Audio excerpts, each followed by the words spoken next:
لايف. طيب السلام عليكم ورحمة الله وبركاته. يسعد صباحكم جميعا.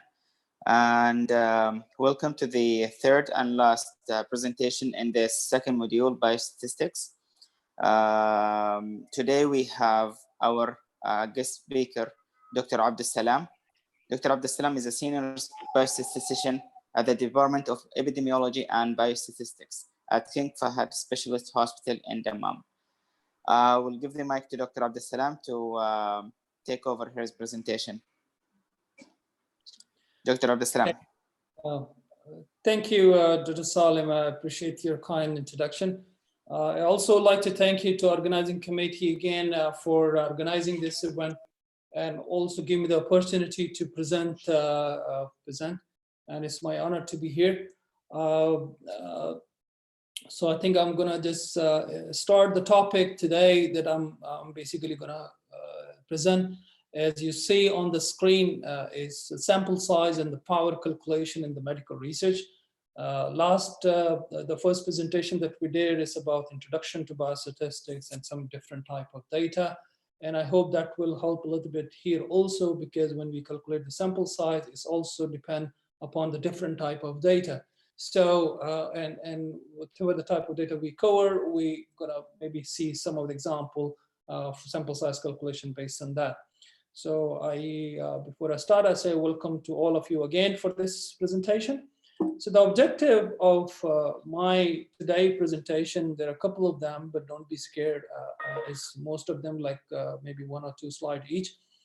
So what I'm going to do, I'm going to start with the problem with the wrong sample size. The reason that I started with this is basically I'm thinking if you understand the problem, then you will understand the importance of it, right? Why we need it. So we'll show you some of with one of the example. So if somebody do a trial and he doesn't calculate the sample size appropriately, then what happens? What are the scenarios and how the sample size affect his trial result? And then I'm going to talk about why the important sample size is important. What resources do you need when you basically conducting any trial? What information you need to know, or what do you need to know to how to calculate the sample size?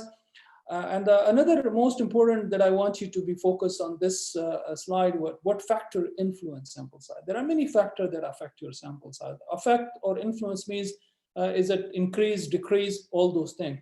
So because sometimes we calculate some sample size, but that may not be feasible. So there are many factors that affect that can increase and decrease, and we're going to talk about that.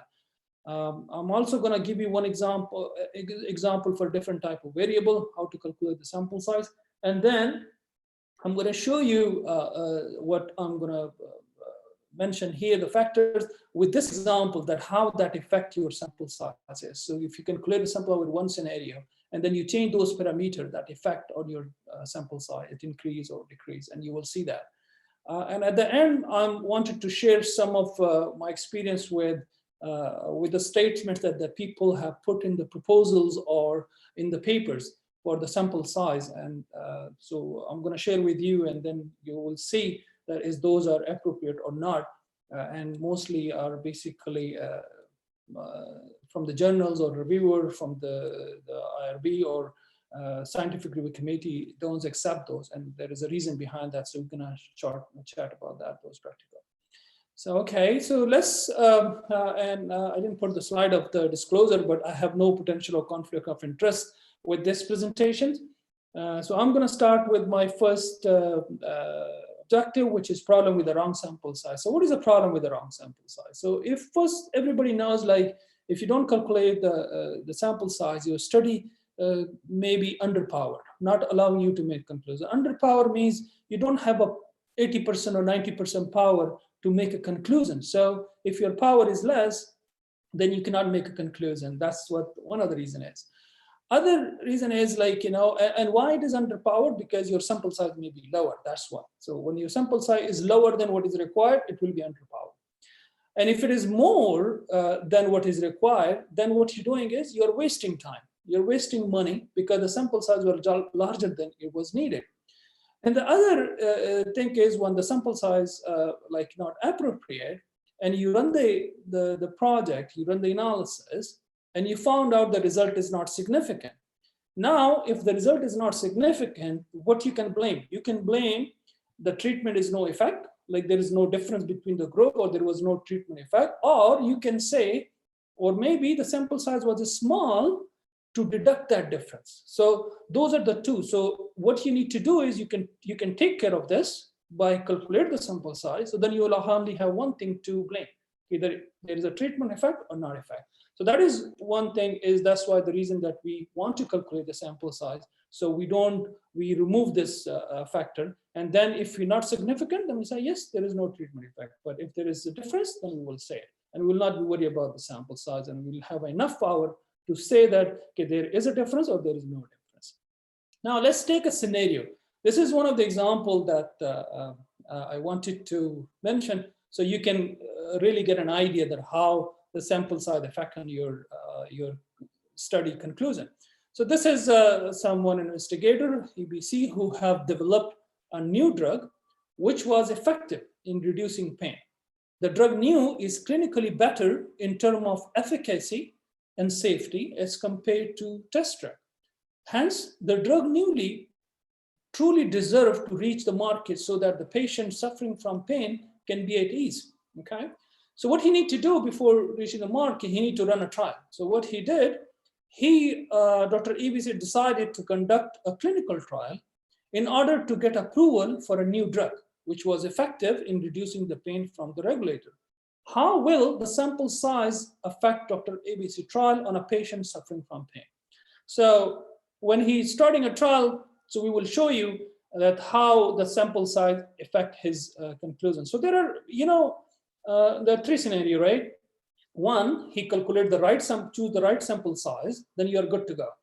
But what about if you include the sample size that is lower? So sample size scenario one is underestimation. That means the sample size was selected was less than what was required. What can happen in this case? When you collect the data, you run the analysis, and you found that the statistical significance was not achieved. What happened is your p-value was more than 0.05. That means there was no difference. Now, when you see this, you probably say there is no difference in the treatment, but underestimation of a sample size may result the drug turn out to be statistically not significant. So it's basically this not significant is because of the sample size, because our sample size was not enough to deduct the difference. Even though the two drugs or between the two groups, those difference that you found it was clinically significant. So the doctor or the investigator telling me that this difference that we found is clinically good enough to say that this drug is better than the other, but it statistically was not significant because your sample size was small. So that is the reason that sometimes the investigators or the researcher get not happy with the result because statistically is not significant, while clinically it clearly shows it's significant. So to do this, this is one of the issue with the sample size if it's lower.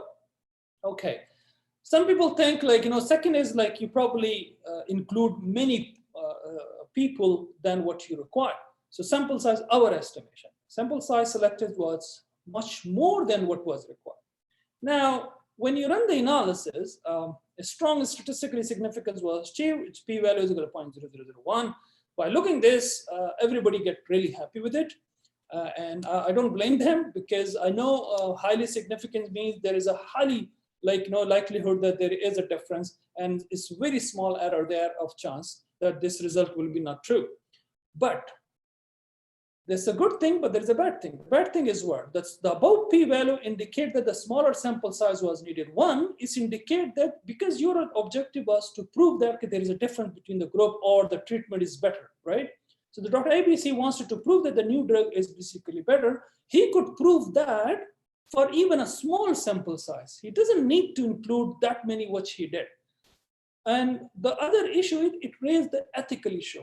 Why? As more subjects were exposed to the test drug, which could have deserved getting a new drug. So they could have got to the new drug if you included a smaller sample and proved the study and then you continue with it. Now they expose many people with the test drug. So that's the ethical issue that raised it. The other important point with the larger sample size is that a sample size was large enough, even a small difference between the new and the test drug was turned out to be statistically significant, even though the difference is not clinically meaningful. You see, this is just the opposite of the previous one, when the clinically difference was exist and statistically was not significant. Now is basically statistically significant, but clinically was not meaningful. Why? Because the clinically difference was so small that it's becoming statistically significant because your sample size was so huge. So you understand that the smaller the difference, if you have a bigger sample, the smaller the difference can be significant. And I always tell investigators that always look the clinically importance first. First you look, compare the group, is that clinically difference exist? That makes sense. Then you go to the statistically and see to prove and to see that if that, you can confidently can say that yes, statistically is also significant, and then you're good to go. So you see, in the both way, it can affect the problem. So I hope you understand the problem with the wrong sample size. So now we're gonna switch and we'll see, okay, so why the sample size is important. I hope it will make give you something that why we are doing this and why we emphasize this on the sample size calculation more in the proposal and in any of the research project that we do. So the sample size, why it is important, because to show the understated condition that the hypothesis test has a good chance of showing a desired difference if it exists. It's the same as like, if it's a clinical differences exist, and if you don't have enough people, you will not be able to prove that. So that's why you say that it's important, because you want to prove that it's different if it exists, if it's the difference between the two groups is there. And you don't want to include more people because you want to show to the funding agency the study has a reasonable chance to obtain a conclusive result. And as a funding agency means, like, even if you are providing a fund to the investigator for each patient, you don't want to give the money more while it's not required, because you don't want to waste the money, the resources, and the time. And that's what you want to minimize it. So you want to calculate exact sample size, what you needed, and you go with that. And expose subject to unnecessary treatment, test, wasting time, and etc. So you want to minimize all this. You also show to the funding agency that we have a reasonable sample size to obtain the conclusive result. And you want to prove that whatever is exists in the population and reality there.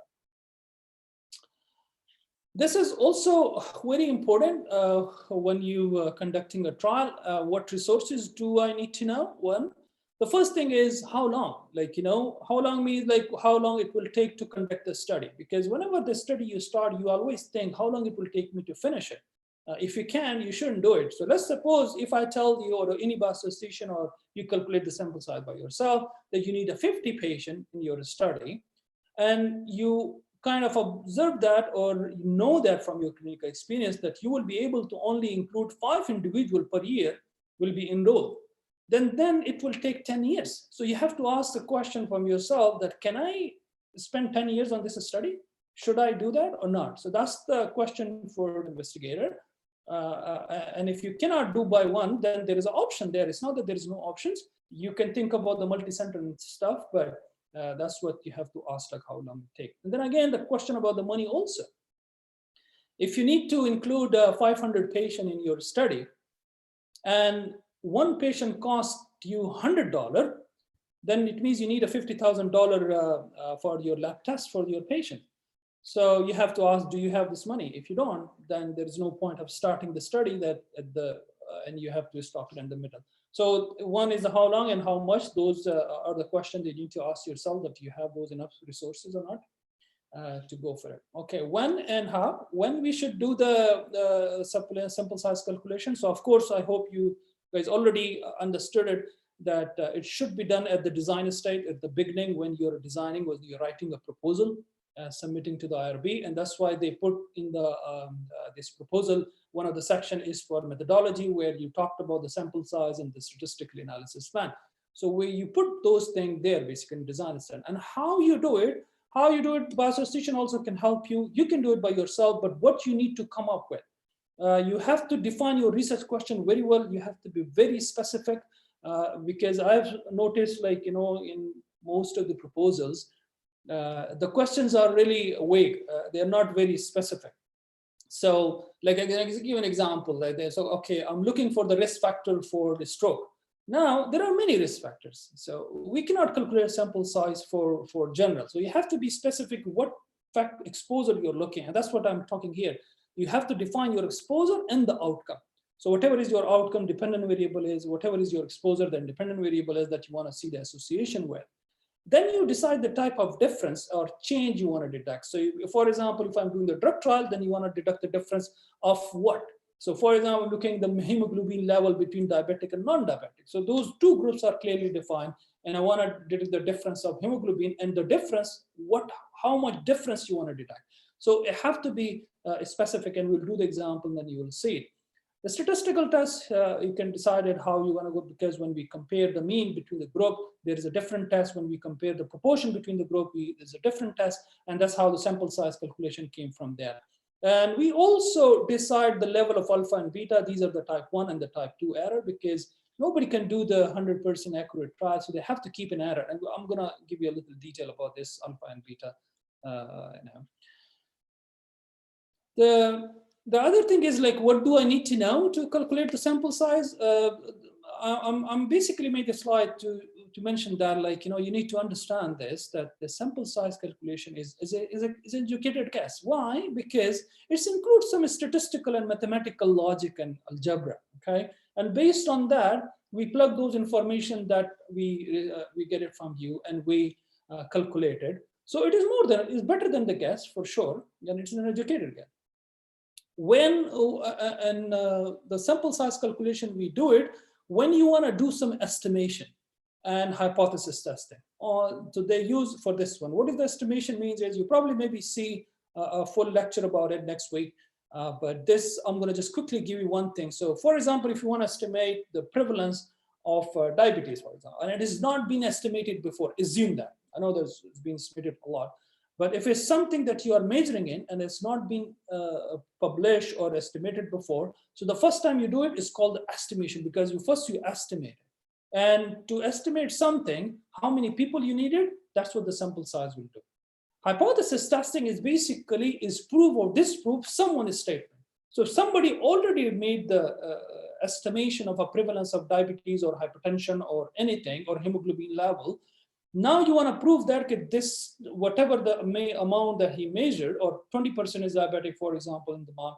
So hypothesis testing will prove or disprove that. So now to prove or disprove how many people you needed, we do the sample size.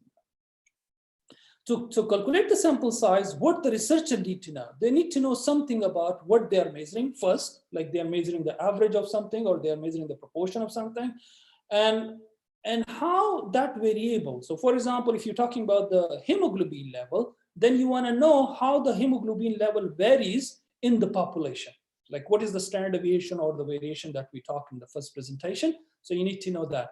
And where you will basically get those things, I will talk to you about this thing. Before this, I'm going to mention about, as I mentioned, the factor that related to the sample size. So what are the factors that affect your sample size? So there are 2-3 slides about it that impact your sample size. One is how much variability might be expected in the measurement. This is the same thing as I say, like if you are measuring the hemoglobin level, so you want to know how that varies in the population, basically. Type of responsive variable and outcome is like what type of variable you are dealing with. If it's a continuous variable, it has a difference of, effective sample size. And if it is a proportion, it's also a different sample size that you calculated. Number of group to be compared. Sometimes we just consider one group as an overall journal when we do a survey. When we have 2 groups or we have 3 groups, it's also impact on your sample size.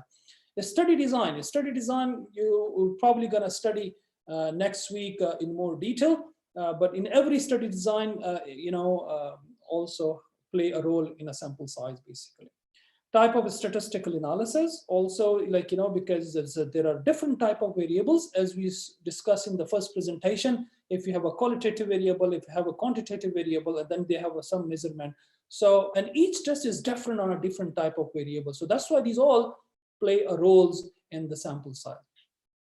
I mentioned the alpha and beta that you need to consider, right? The errors. So those are the two errors, they call them alpha. Alpha, we also call them level of significance. We also call them a type 1 error. These are the different three names of it. And what is the probability of type 1 error? Type 1 error is basically, it is the risk of rejecting null hypothesis when in fact the null hypothesis is true. So something in reality is true and you are rejecting it. So basically you are making a mistake, right? And that mistake is called the type 1 error. And that's what we want to keep it in the in our experiment. And that usually either we keep 5% or 1%. And how that affect on your sample size? If you keep 5%, your sample size will be smaller. And if you keep the 1% error, your sample size will be bigger. So that's a smaller the error, greater the precision, and need a larger sample size. It makes sense, right? You want to keep a bigger error, then you will need a smaller sample. But if you want to keep an error 1%, that means you want to be more confident 99%, then you need a bigger sample for that. So there is a price for it. Second type of error that I say that beta, which is the type 2 error, and we convert that into power, which is subtract from 1, so it's become a power. So it's a probability of type 2 error, 1 minus a probability of type 2 errors will become power. So power is basically what? It is a risk of rejecting the null hypothesis when in fact it is false. So if you look at from above and below, the above is basically different in the senses here, we are basically rejecting the null hypothesis when actually it is false. So we know if it in reality it is false, and you reject it. So you basically have made the right decision, and that is called the power of the test to make a right decision. And that power, we keep it 80% or 90%. And again, if you have an 80% power, you will have a smaller sample, but if you want a more power to detect that difference, you will need a bigger sample size. So the more the power, the bigger the sample. So these two also have the impact on it. And I'll show you the example with it when we do it. These all factors, how that is impact. One more factor that affects your sample size is the effect size. What is the effect size is? The effect size is the difference that you want to detect. So sometimes the difference between the two or more means. So it's like when you're comparing the quantitative variable between the two groups, that's what you're comparing the mean. But when you're comparing the two qualitative variables, then you do the odds ratio or the proportion between the two groups, okay? And if you do some regression analysis, then we look the change in the R squared, that how much variability in the outcome is explained by these more than one variable or independent variables are. So those are different type. We will do one or two examples for this, and then you will see it. And the magnitude of these variables depend on the research question and the objective of the study. For example, clinical relevance. So whatever the difference, for example, if I say, okay, what the difference you want to detect of the hemoglobin level between the diabetic and the non-diabetic. So the difference that you will tell me, okay, the difference of 2 units will be a good clinical relevance. So, but that 2 units that you are mentioned, that should have the reference from the previous study that been published or the clinical relevance or any pilot study that has been done. Because otherwise we can't use that 2 units. You have to have some backup of a reference for that. So that's the effect sizes. Okay, here is the summary slide of all the factors that we talked so far. And this summary slide is indicating you is basically the, okay, one is called the variation in the outcome, as we mentioned. So the more the variation is, the bigger the sample is. So if your population is varied, there's a lot of spreadness, you need a bigger sample to capture it, right? But if it is there's a less variation, they need a smaller size. And it's always good to have a less variation in the population, then your result will be consistent. Otherwise, you will have too much spreadness in that. And that's what this error shows here. Now, significance level alpha, which you remember the type 1 error. So the more the power, the less the error. So here is directly proportion, but here is inversely proportion. So if a 5% is, you need a less sample. But if it's 1%, you need a bigger sample, basically. So that's what's happening. The difference to be deducted, the effect size. The difference, as you saw, the effect size is like, the difference of mean between the group, the difference of proportion or the odds between the group. The bigger the difference, the smaller the sample. It makes sense. If you want to detect a small difference, you need a bigger sample. But if you want to, there is a big difference between the two groups, you need a small sample to detect that. It's kind of clear, and you will see that in example 2. Power, as I say, the 1 minus the probability of type 2 error from 80 or 90%. The more the power, the bigger the sample size is. The last thing is called this one tail or two tails. You probably heard that, and when you run the analysis, you also see the significance for one tail and two tail. Sample size is smaller for one tail than the two tail. I'll give you the example is like, for example, when you're comparing the trial of the drugs of the two drugs, and you want to see the difference. So when we make the hypothesis that there is no difference between the drugs and there is a difference. When we say there is a difference, we are not saying which drug is better. I mean, like if the drug A is superior than the drug B or the drug B is inferior than the drug A. We're not telling, we are just saying there is a difference and we will find it out if there is difference or not. That is called the two tail. But when we say one tail, that means is one drug is better than the other one. That's called the one tail because you are sure that this drug is superior than that. When you're 100%, not 100%, but at least you're sure about it, then you can use the one tail because one tail will give a smaller sample and the two tail will give you more sample. But the same side, the safe side, we always go with the two tail to get a bigger sample. Even if it is superior, you still will be safe. But if you take one tail, then it will be difficult. You may come up with underpowered. Okay, so you see a lot of information that you need to calculate the sample size, right? Most of the investigator just comes and tell me, okay, can you tell me what the sample size do I need in this study?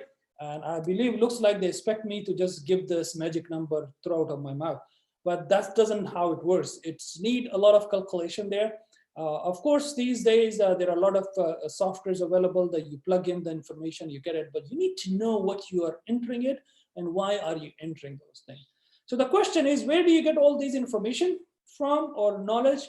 So I'll just let you think for a 10 second, see what you're thinking, and then I'm going to show you. I hope you match those information with my answer there. When I say the information, that information means like, whatever you are interested in, how they vary in the population, where do you get those things? And then also about the alpha or the beta, of course, those are kind of, you can fix it, but the measure is the effect size that you want to detect, where those information you can get it from.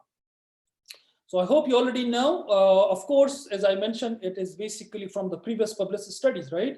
Whenever you do the study, you always first do the literature and you found it out on the similar topic if there is anything is there.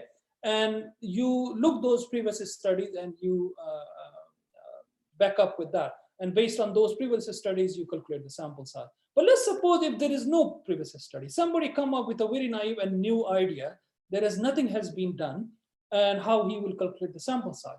So of course, there's always the option, a pilot study. You don't have to do a full-fledged study. You do a pilot study with a small number of patients, and then get some result. And based on those results, you make another full-fledged study and plan it and then go for it. And then you can calculate the sample size for it. But what about if information is lacking? There is no good way to calculate the sample size. So if you tell me I can't do a pilot study and there is no previous study and I don't have any clinical experience, I would just say I can't calculate the sample size if there is no information. Okay, so now we're gonna switch to the example. Basically, that if you have all the literature search, you know all the information that you have, and now if you come up to and calculate the sample size, so we will do this. So first, I'll do the example of comparing the mean. And if you remember the first presentation where we talk about the two types of variable, one is the qualitative, one is the quantitative. But this is the example of the quantitative, right?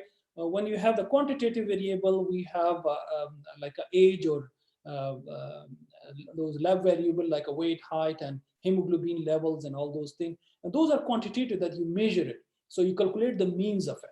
So here is an example of a trial. This is an active controlled randomized trial proposes to assess the effectiveness of drug A in reducing pain. A previous study shows that a drug A can reduce a pain score by 5 units from a baseline to week 24 with a standard deviation of 1.195. A clinically important difference of 0.5 as compared to the active drug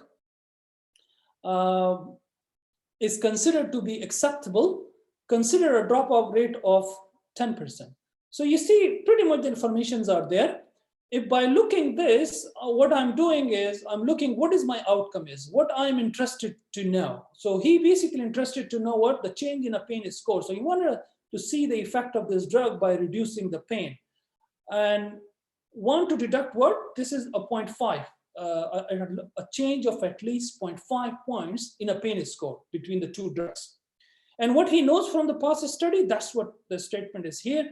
The average pain score reduced by 5 points with a standard deviation of 1.195. So you have the average and you have the standard deviation from the previous studies that this drug can reduce this much. Okay, so you'll get this information from this previous literature, or this question is already being given. Now, how to proceed with the sample size? So first you make the hypothesis. The hypothesis is there is no difference in drug A and an active drug in reducing pain. So it's always a null hypothesis, there is no difference. An alternate hypothesis, there is a difference between the two drugs, and that difference is how much? 0.5 that we want to detect. Now the test will be used in independent sample t-test because we are comparing the mean between the two drugs. There are two independent groups and we are comparing the mean, so we use the independent sample t-test. Alpha is 0.05, we are basically fixing this. So keeping alpha 5%, and we're keeping power 80%, okay? And let's say with these two, and with to deduct 0.5, and with the past information of 5 mean, and with the standard deviation of 1.192, what the sample size would be. Here is this one of the packages called the power analysis in the sample size that we use. The paid software has a 1 month free, you can download it, and then you can use it later on.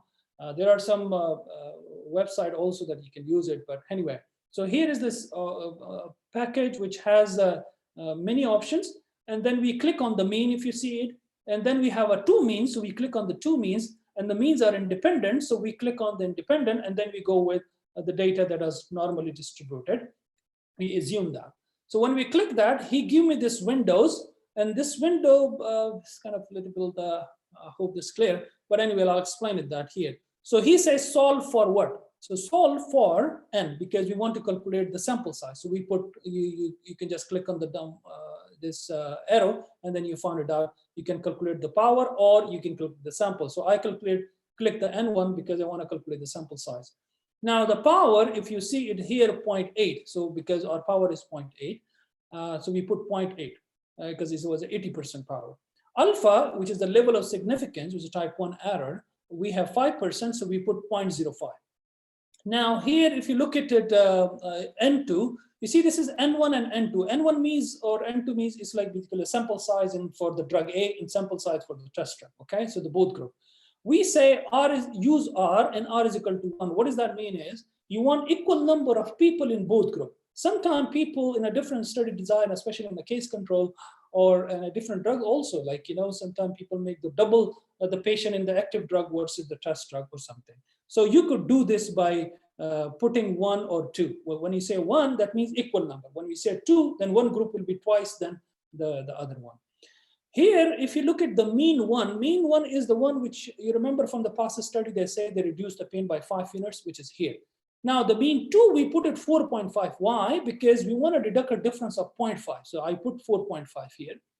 The standard deviation we already know from the previous study is 1.195 that we know, and we plug in here. And I say the standard deviation in the second group will be same as the standard deviation in the group 1. So that's, we assume that they're same. That's why we assume it's normally distributed and have an equal variance, because the sample t-test apply in that case. And this is the test hypothesis is mean 1 is not equal to mean 2, and we are assuming this is normally distributed. And then when I click this arrow sign, it gives me the sample size, and with all the details here, and even the summary statement also. We may some change a little bit here, but so here is showing is the power is 0.8, N1 is 96, N2 is basically 96. What does that mean is you need 96 in each group. So you need for the test drug 96 patient in drug A, and you need 96 for the test drug with a power of 80 with this information that we plug in. You see the standard deviation in both groups same. Mean is 5 in group 1 and 4.5 in group 2. So the difference is 0.5, and a beta is 0.2, which is power is 80, and alpha is 0.05. Okay, so he wrote some statement here, but I'm going to show you what I wrote it. And this is what usually you're supposed to write in your protocol or in your proposal when you're writing the sample size, that how you calculate the sample size. And your statement should be very clear, including every information. So if any reviewer read it, he should be able to calculate the sample size and confirm it that you calculated correctly or not. So here I'm writing a sample size of 192 subjects, 96 in each arm, is sufficient to deduct clinically important difference of 0.5 between the group, reducing the pain, assuming a standard deviation of 1.195, using a two-tailed t-test of a difference between the mean with 80% power and 5% level of significance. You see, we give all the information that we have in the question, that how that 192 came from. We also, he mentioned consider the dropout rate of 10%. So if you consider dropout rate of 10%, you need to adjust your sample size. Now, how can you adjust it, the sample size? The easiest way is, since it's a 10%, right? So 1 minus 10 is 0.9. You divide the 192 by 0.9, you will get 214. This 214 is basically means is you will include 214, and if you lost 10% of this, you still will be okay, and you still will have 192 subjects even after the dropout of 10%, and your power will be good enough. But if you go with this and you drop the patient, then patient will be reduced, and then you will have a less than the patient that is required, and your power will be less than. So that is what is basically it does. So I hope this is clear for comparing the mean between the two groups. For the quantitative, I'm gonna, I think here is, before I jump to the second example, here this slide is basically is showing you the impact of all those variables that I talked about. So you remember I talked like, how the power will impact, and how the alpha will impact on your sample size, and how the effect size will impact, and how the variation will affect. So these are the 1, 2, 3, 4 factors that affect your sample size. So let's go with the original one. The one that we just calculated in our example is basically, we have a power of 80. We have an alpha of 0.05 alpha. We have effect size of 0.5, effect size, the difference that we want to deduct of 0.5. And we have the variation, the variation of the pain score in the whole population, 1.195, which is 1.2, right? So this, and this. Sample size was 192. This is what we calculated in an example, and that's what we have it. Now let's see what happened if you move from 0.05 to 0.01 while keeping power same, effect size same, standard deviation same. You see here from 0.5, as you know, we are reducing the alpha. When you're reducing the alpha, you are getting more confident, right? So you need bigger sample, and you see it goes from 192 to 288. So you need more samples. So you notice that. Now, let's see the effect of the power. If you go from 0.8 to 0.9, while keeping alpha 0.05, 0.5 effect size same and standard deviation same. So you go from 192 to 258 because you increase the power. So the more the power, the more the sample. So it's also explained the same thing as we did. Now, look, if you want to change the effect size. Effect size is the difference between the groups. So the more the difference, the sample size will be smaller, right? While keeping this alpha same and power same. So you keep the power same, alpha same, and then from 0.5, we need 192. But if you change this to 0.6, you want a bigger difference, and the bigger the difference, the smaller the sample size. And that's, you see, from 192, it goes to 136. And the last part is now the variation. If you look at from 1.2 to 2.4, while keeping the rest the same, and 1.2 to 2.4 means it's almost double the variation. So it means in your population, it has more variation. And the more the variation is, you need a bigger sample size and way bigger. And you see it 136 with a 192 with a 0.5 and 1.9, 1.2. When we goes this to 1.2 to 1.2.4 with the same effect size, with the same alpha, same power, you need 760, almost 4 times, right? So that's a very big number, and that's because your sample has more variation. So all these factors play a significant role on your sample size that you need to think. So when we calculate the sample size, we can come up with those different scenarios and which makes more feasible and also have a kind of evidence for it that yes, it's not that we will just increase this effect size or we will increase this variation by ourselves or reduce it. You have to have the previous paper to support that. Then we can do it. But the purpose of showing this thing is your sample size can be increased or decreased by these numbers. So I hope this is clear by these different parameters that how these parameters affect your sample size. Now this is just a graph we're showing in the previous slide, so I'm gonna just skip it. This next example is about comparing the two proportion. So as I say, we talked about the two variables, right? Quantitative and qualitative. So here is now about, we were talking about the qualitative where we talk about the proportion. So a placebo-controlled randomized trial proposes to assess the effectiveness of drug A in curing infants suffering from sepsis. A previous study shows that a proportion of subjects cured by drug A is 50%. This is from the previous study. How many subjects should be enrolled in each arm to deduct a clinically important difference of 16%? So this is what he wanted to deduct between the two drugs, between the placebo and the drug A. So the outcome is what? Is the proportion of subject cured. So what percent of patient has been cured by drug A versus placebo? What's you want to deduct? Or deducts a 16% difference between the drug A and the placebo. What do you know from the previous studies? From the past studies, the proportion of subject cured from a sepsis A by drug A is 50%. So this is what we know, that drug A will reduce or will not reduce, sorry, cure the patient by 50%. And now we want to see if placebo between these drugs, the difference of 16%. So similar way we will go with make the hypothesis, and our hypothesis will be same, that there is no difference in the effectiveness in drug A and placebo in curing infants suffering from sepsis. You can put in this mathematical way, or you can just write the statement. It's perfectly okay. And the alternate hypothesis is there is a difference between the two drugs, and that difference is 16%. That's what you want to deduct. Okay, now you see the test is we using chi-square because you're comparing the proportion between the two groups. Alpha, we are keeping same, alpha 5%.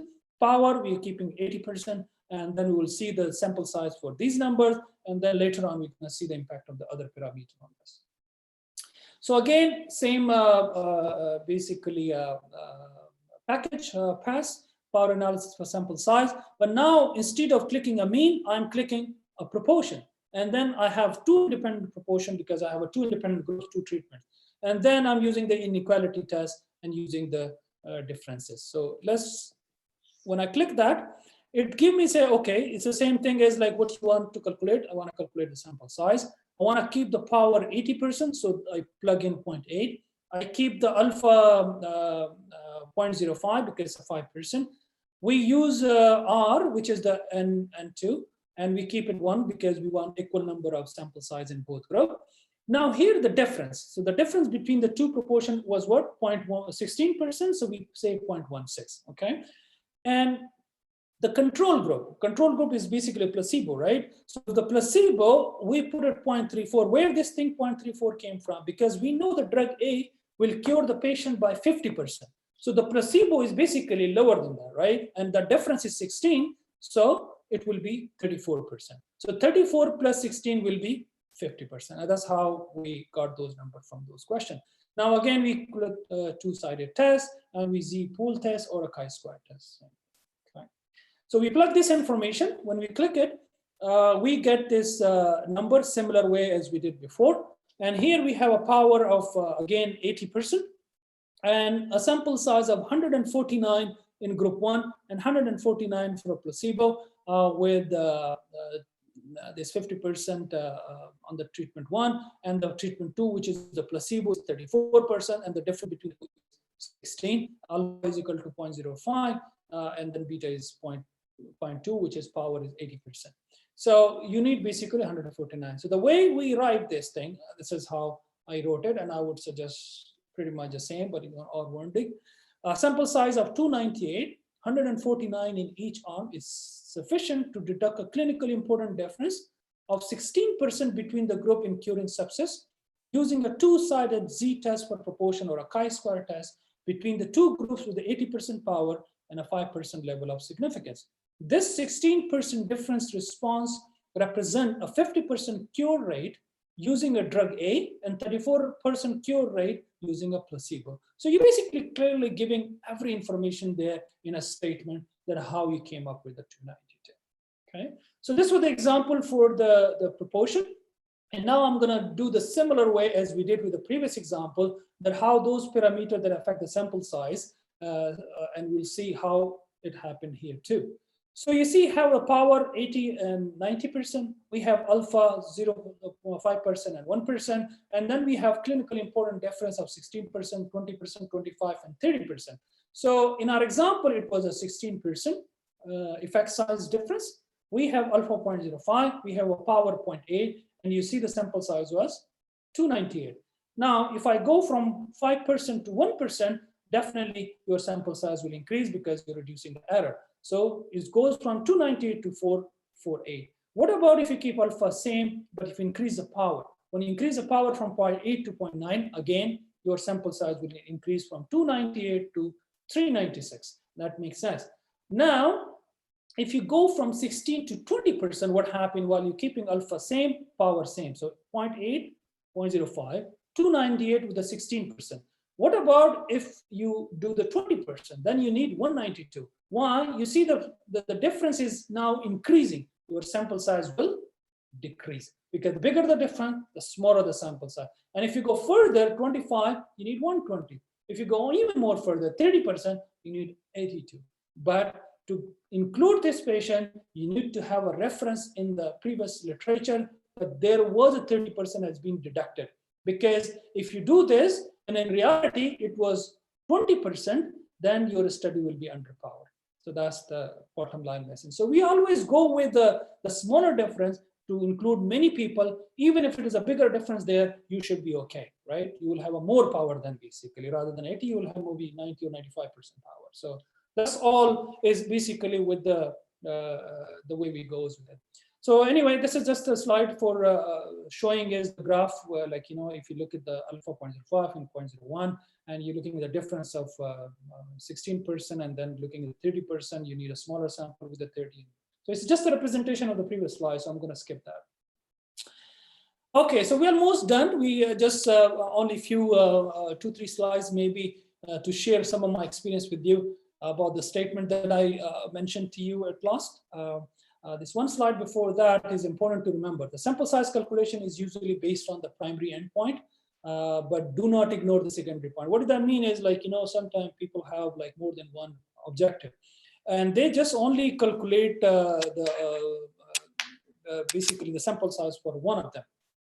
For primary, always calculate for all of them if you want to make a conclusion for all the objective. And whichever give you the maximum sample, include that.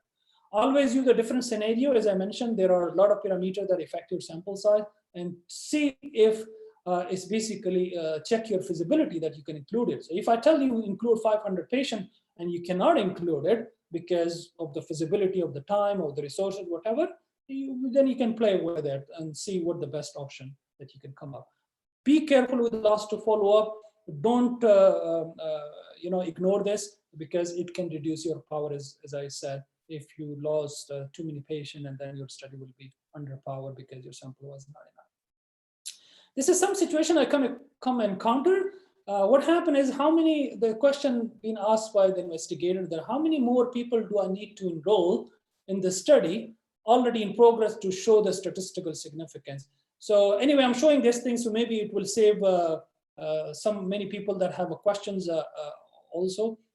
So the reason is, then I answer this question like this, like, you know, it depends. If the two populations have the same mean, increasing the sample size will not help. So if you didn't find a difference, including more people will not make a difference, right? Because there is no difference.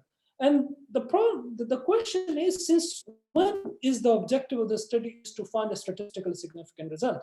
There are studies that show that there is no difference. So it's not all the time every study have to be significant. There are negative studies that you can publish it too. And if it's not difference, there's no difference. Increasing sample size will not help. And even as I give you the example, if you're a huge sample size and the smaller difference you found are significant, but those smaller differences is not clinically important, then to say that there is a significant difference is not going to help. and the reviewer will get back to you with that.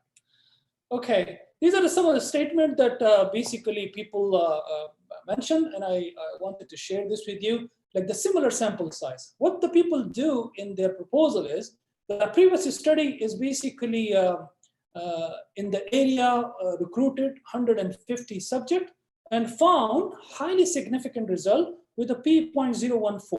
And therefore, a similar sample size should be sufficient here.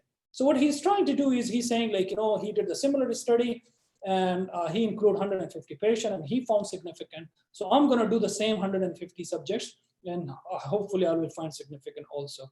So what do you guys think? I hope, is this okay? Or do you need to calculate sample size, or you can just put it as a statement and you're good to go?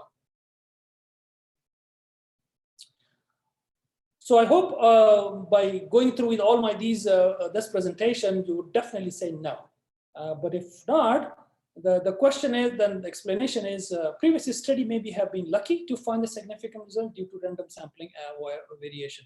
Sometimes what happens is, like, you may be lucky to find the subject that you randomly pick that give you significant with these 150. But the other thing is that when we present this statement, the reviewer or the journals people will ask you, okay, where this 150 came from? You cannot just say this from the previous study. You have to prove that this 150 was good enough to deduct the difference that you want to deduct, as we did in the example. So you can't do that. This is another, usually people put it this. Sample size are not provided because there is no prior information on which to base them. So since there was no published studies, so we could calculate the sample size. This is also not good enough. So I hope you understand now. If you have no prior information, what you need to do? Conduct a small pilot study and find those small measurements and then go from there, basically. Okay. This is another practical thing which most clinical debate with me, that number of available patients. That I'm going to do 2-year study because in 1 year I can enroll 50 patients. And I think so in 2 years it will be 100 patients and that will be enough. This is what you see. The clinical see around 50 patients a year, of whom 10% may refuse to take part in the study. Therefore, over the 2 years of the study, the sample size will be 90%. And that 90% will be good enough for me. Well, that's not true again, because that's not the excuse. That's your feasibility, right? That you have 2 years and you can only include 50 patients. The reviewer doesn't go with that. The sample size should not be decided based on the number of available patients. If you cannot include 50 patient, more patient in the single center, extend the length of study, do it 3 years. If you cannot do it, then do the multi-center study and involve other center to include the patient, and you can do the same study in 1 year. So there's always a solution for every problem, but you have to think about it. Okay, so that's the software. These are different software. There are paid software that mostly used in pharmaceutical company for calculating a sample size. You can also use some website for calculating sample size, but you have to look at the authenticity of those things before you calculate that. So I hope, I think as a summary, it's my last slide, I believe. So sample size justification, and everybody loves the summary slides, I know that. So I hope good. So sample size justification is very important because it's affect the result of the research, as you probably notice now.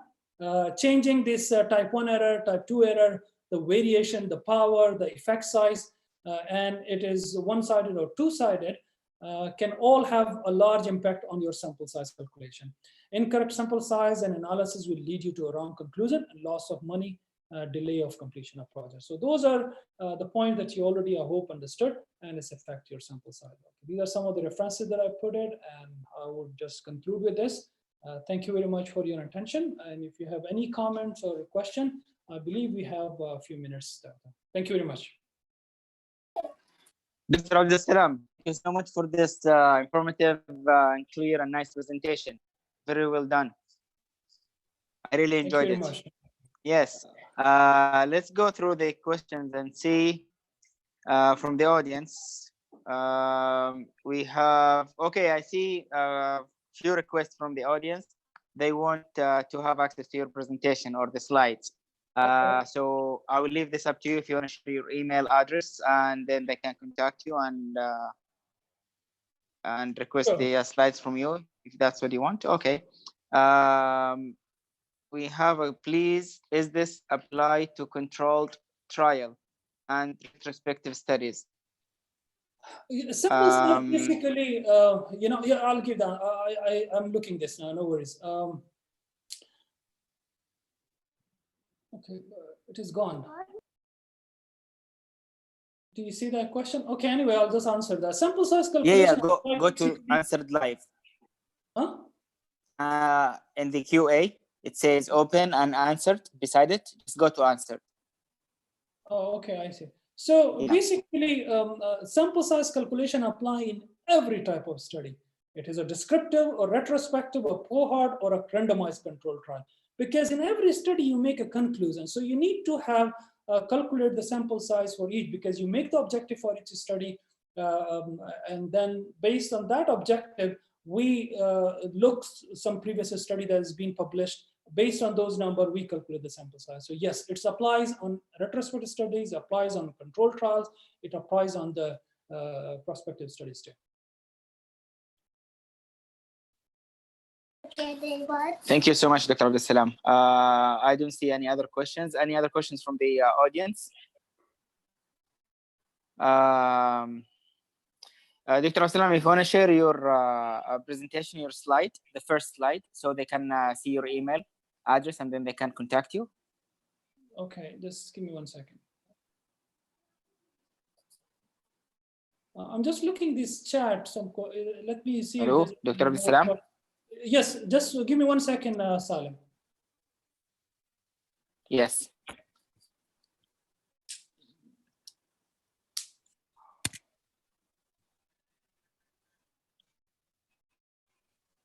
Can they see it now?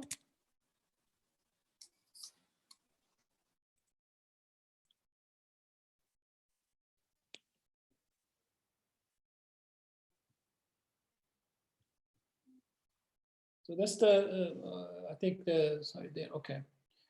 We will ask the speaker if you can slide. Can I tag the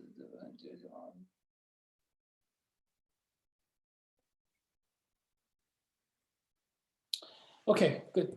So we are good now? Yeah.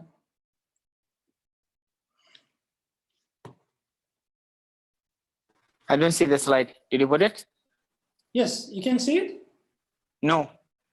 Oh, okay. Let me, I think maybe, I don't know what happened. So meanwhile you do this, I would like to thank everybody for joining us. Okay, so this is the Dr. Abdul Salam email address. If you have any question or you need his slides, please email him directly. This was fantastic, actually. We really enjoyed it. Also, you can have access to the YouTube video. It's recorded and it's already shared. You can see the link in the chat. You can access the video anytime. With this presentation, we conclude our second module regarding biostatistics. Again, this research training course is an initiative from the E1 Health Cluster Research Administration. We have our next module, research methodology, will start this Saturday and for 3 webinars. So we will share the post with you, inshallah. Thank you, everybody, again, and see you later. Thank you, Dr. Abdul Salam. Thank you, Salim, and thank you for everyone who participated. I appreciate it. So have a good day, though. Take care. Bye-bye. Good. Have a good day. Bye-bye. Thank you. Thank you. Thank you, everyone. Welcome. Plus live.